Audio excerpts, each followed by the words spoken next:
So let's head straight to the stock market now as to look at the performance of the equities market last week. The NGS All Share Index and market capitalization depreciated by 0.67% to close the week at 47,964.23 and 23.31 trillion naira respectively.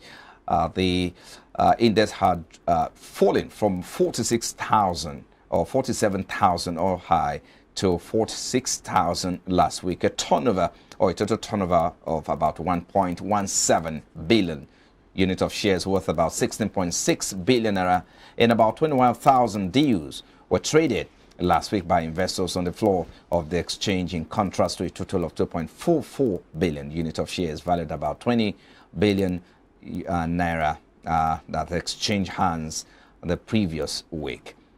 But let's look at the financial services industry leading the activities chart last week with about 954.47 million units of shares valued about 10.21 billion naira. And if you look at the conglomerate industry, it's a total turnover of about 53.3 million units of shares valued at 258.56 million naira there. Well, the top traded three equities last week include Fidelity Bank, in that category United Bank for Africa PLC and Gratitude Trust Bank, all from the banking sector there. So it's time to bring in our regular analyst on the show, Mr. Ambrose Omodian, he is the Chief Research Officer, Investor Consulting Limited, to look at the market last week and what to expect this week. Thank you for coming on the program. Thanks for having me. Now, give us an overview of the performance of the equities market last week. In one day, we saw the stock market decline, perhaps as a result of buy interest or profit taking with about 109 billion naira.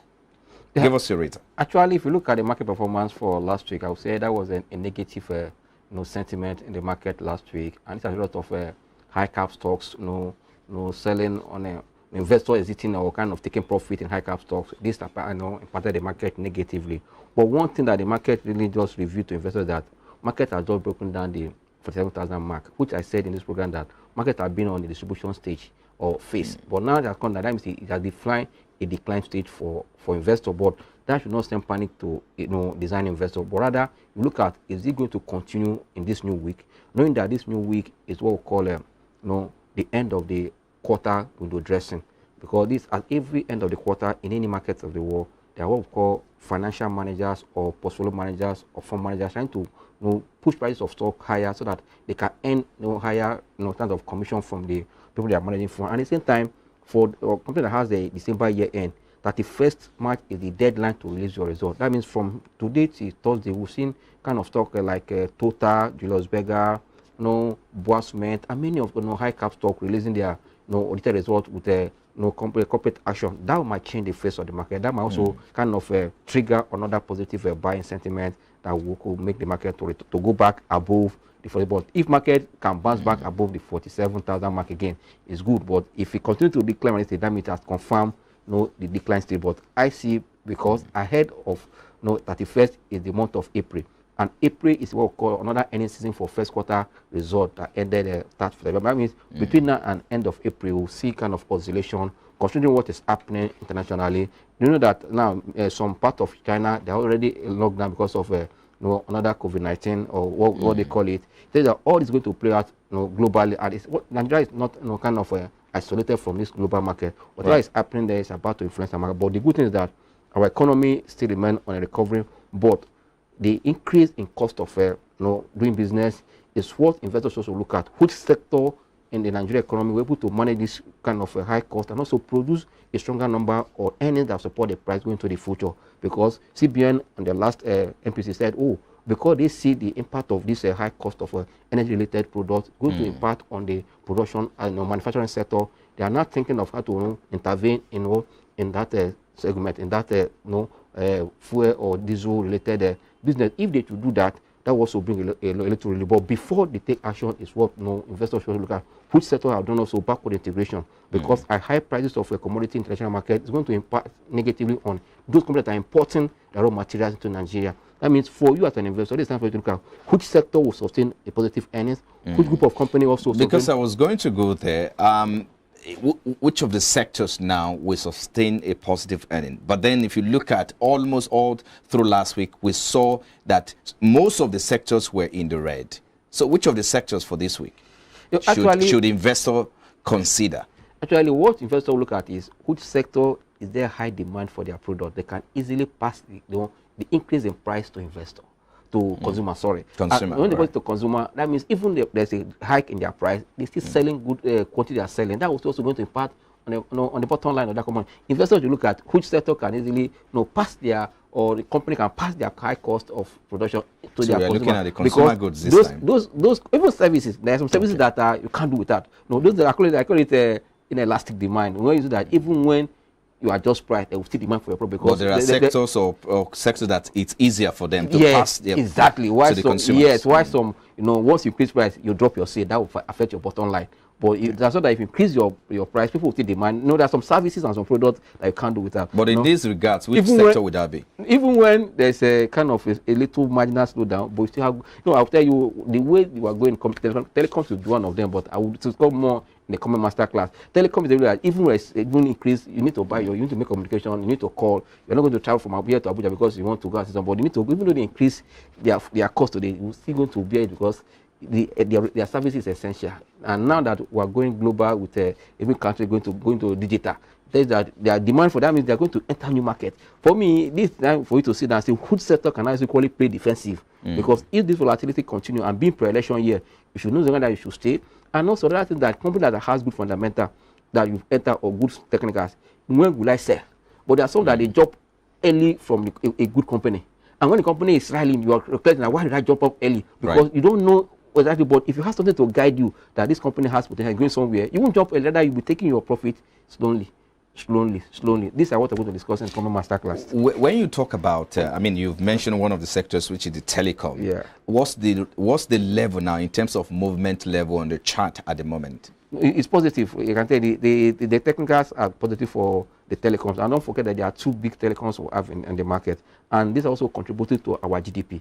If you are seeing the impact in GDP, you also see the impact that's going to also impact on the bottom line of investor at the end of the day. You can see the payout for MTN for their last year, and also we're expecting their Q1 to come. And also I think we'll see also stronger Q1. That will also trigger that for investors. This time to start positioning for stock that no matter what happens, the company or the sector will be able to pass the high cost, because as I speak now, this was at almost 800 naira. I'm telling you, it's not a joke. It's going to kind of increase cost of production and another. Then if you also jack your price, or because of that, what will be the reaction of the consumers to your product or to your service? Okay. Okay. You talk about, I mean, the issue of, sector and all of that. But let's look at particularly the MTN that you talk about, which we're also expecting their Q1 result to come. So what's your expectation in that regard, and how is our investors positioning to take advantage of that? Because I know from time to time you have also said you don't have to wait for the numbers to take position, but you have to take position before the numbers arrive. Yeah, actually, like as I just said, this is the time we're already at the end of approaching end of the first quarter Q1 2022. We have seen their full year already. That means this company, there's always a law on the exchange that once the quarter end, you have just 30 days to release your result for quarter end.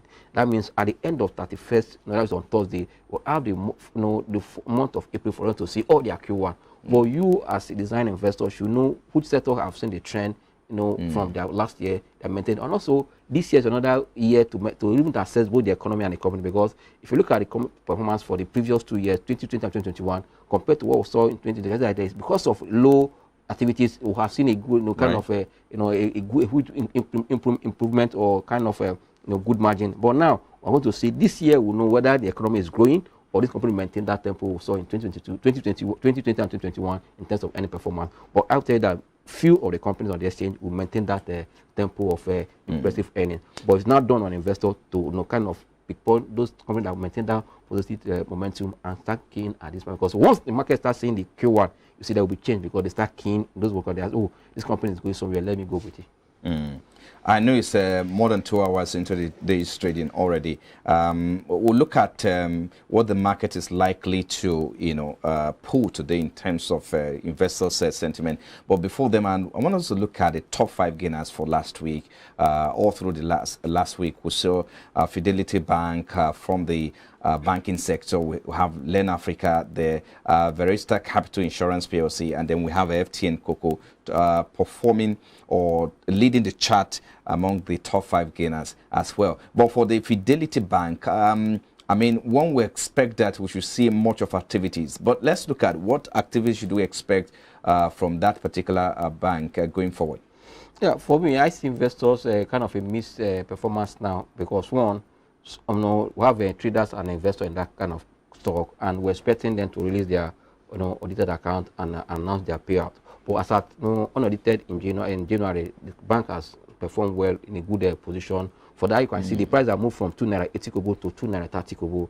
It depends on other payout now that will come. If they decide to pay 40 kobo, the price will rally. If they pay 30 kobo, but I believe that the expected earnings have also been priced into the have been priced into what it was seen today. That means if you have made money, you can take your profit. But if you are still expecting hold position until you see the results.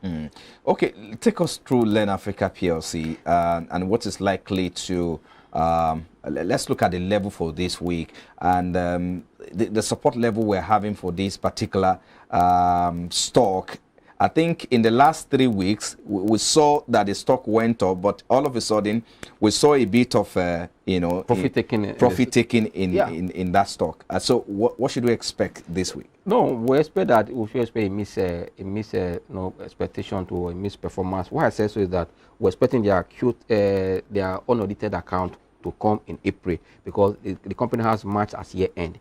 And you know that after your end of the last quarter, you have that 30 days to release unaudited, or you have 60 days to release audited. It depends where Len Africa choose to go. If they want to release unaudited, for that means they have after releasing unaudited in April, see around June they can release their audited. But if they choose to not to release unaudited in April, they can decide to release it in May, before end of May. That is not a necessary. But for me, these earnings that people want to see, and also they are planning primary market activities in Len Africa, or that also determine where the price will go. But for me, if you have made money, you can take profit. But those that want to enter, wait for the stock to pull back and jump in. Let's wrap up with this one. If you look at the flip side, RT Briscoe, I don't know why we're having it because we saw investors rally for this particular stock in some trading sections in the past few weeks. Then you have a UPDC PLC, Guaranteed Trust Holding Company. Then you have a United Bank for Africa among the worst performing stock for last week. And so what should we expect from some of these? Are we going to see a reversal? Are we going to see a positive investor sentiment towards some of these stocks? And then what should we expect for the week? For the banking stock there, the UBA and the GT code, I would say because of the markdown price adjustment for the dividend. Let's try to wrap it up in 30 seconds. For that, they will expect the price to go up because as the markdown, it becomes cheaper for investors to enter after the markdown, which is good. And also, don't forget that this bank will release their first quarter in April. But for the RT Briscoe you mentioned, I said it earlier that there's no fundamental supporting that stock. If you are seeing that stock up and down, it's for you to trade it technically. You know when to take profit and when to jump in there. Because purely it's just market sentiment or market forces that are pushing the price up and down. That means as a trader, know the right price to enter and don't be greedy when you are playing such a yo-yo stocks. Where do you see the market ending today? Positive or negative? Yeah, as we're approaching end of the quarter and end of the month, I see market also going in a misdirection. But before the end of the month, market can come back to positive. Month. It's all right. Yeah. Let's leave it there. Thank you so much, Mr. Ambrose Amodian, Chief Research Officer, Investor at the Consulting Limited.